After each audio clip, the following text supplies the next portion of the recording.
Chapter 12 is all about circles. So the first thing we're going to talk about is lines that intersect circles. So by the end of this lesson, you should be able to identify tangents, secants, and chords, and then use the properties of tangents to solve some problems. So remember that a circle is a set of all points in a plane that are the same distance from a given point, called the center of a circle. So you have a center, and then you have your radius, and if you sweep this radius around, you end up with your circle. So if we have a circle with center C, we can call it circle C, or we have that symbol with the dot in the middle and then a C. The interior of a circle is the set of all points inside the circle. So everything here would be interior. And the exterior of a circle is the set of all points outside it. So any point out here would be in the exterior of a circle. So those words, chord, secant, and tangent, talk about lines that intersect a circle. So a chord is a segment whose endpoints lie on a circle. So it's not a line, it doesn't go on forever and ever, it's A to B. And remember, we would say that like this, with the dash over top of it. A secant is a line that intersects a circle at 2 points. So this line does go on forever and ever, and we would name that line L with arrows. And then a tangent is another line, so it has arrows again, but a tangent's special because it only intersects at 1 point. So this goes on forever and ever. We would call it M with the arrows over top of it.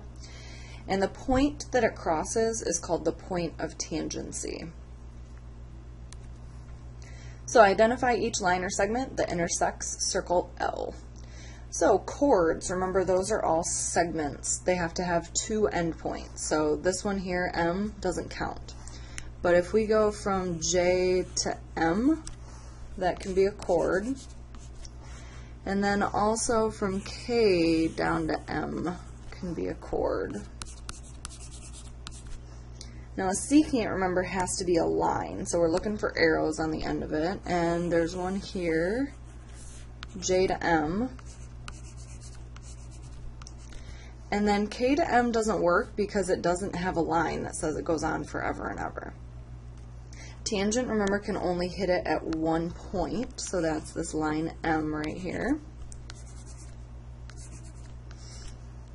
Your diameter, remember, has to go through the center of the circle, so it can't just be any line, it has to go through the center L here. So our diameter is K to M.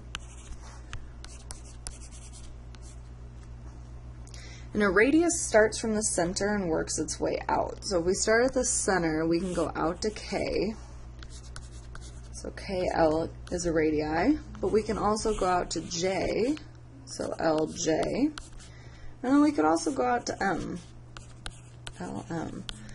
And notice all of your radii have L in it because it has to start at the center and work its way out.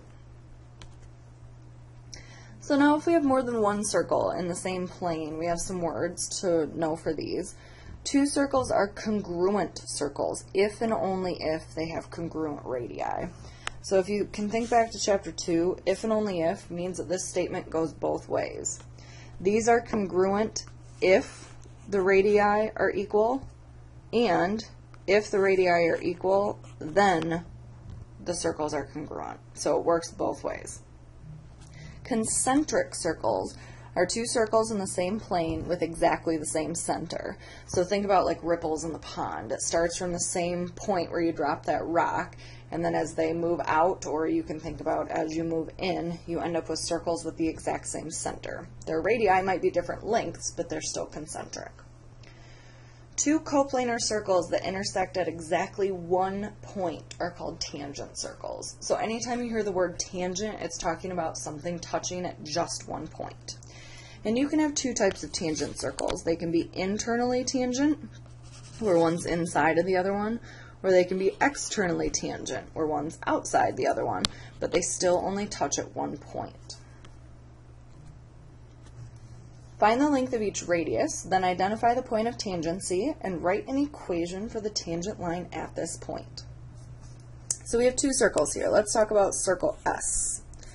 So for circle S, my radius is, if I start here and work my way out, Doesn't really matter how you work your way out, but because of where this is on the graph, I would try to work my way out somewhere where I knew I could count. So I'm going to do it from here to here.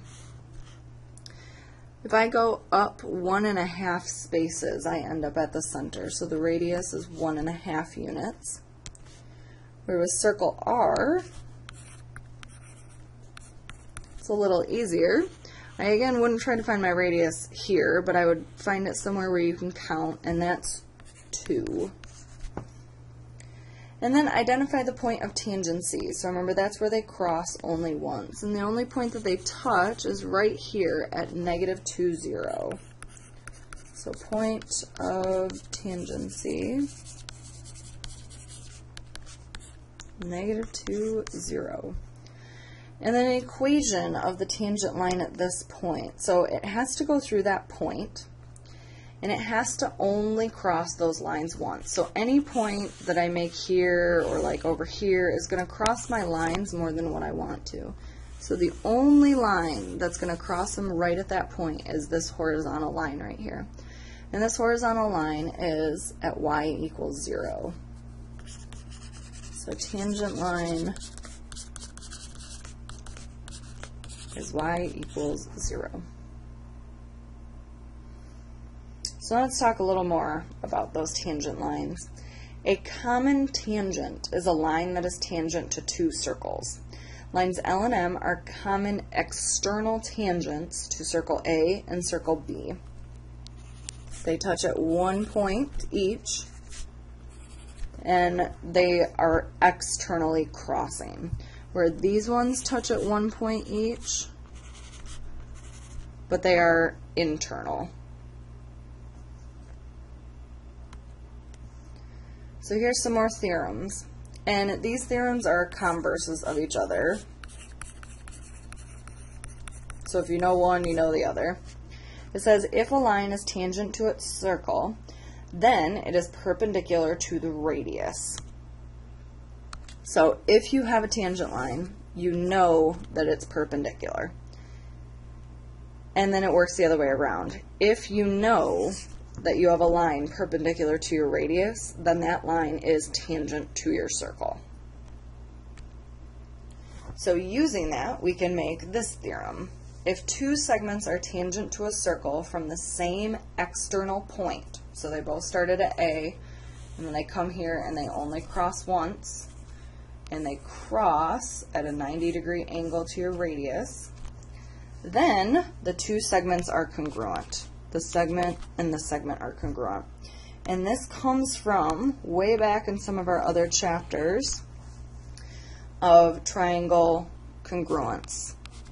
This line would be the same because of the reflexive property, and this is hypotenuse leg that says that those 2 things have to be the same because your radii are the same. So using that, you should be able to solve problems like this. HK and HG are tangent to F. Find HG. So if we wanted to, we could draw ourselves all of this extra stuff in here. We could draw a triangle. We know the radii have to be the same. We know this has to be the same because of the reflexive property. And then that tells us that these 2 have to be congruent. Or we can just remember the theorem that says HK has to be congruent to HG. So set those 2 expressions equal. And then all we have to do is solve. We move our A's and move the 32 over. We can divide by 3, and we end up the A is 12. Now pay attention to what it asks us for. It doesn't care what A is. It wants us to find HG.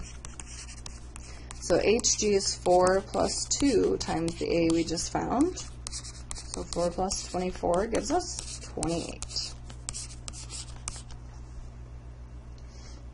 So you should be able to identify tangents, secants, and chords, and then use those properties of tangents to solve problems. And we'll do more examples in class.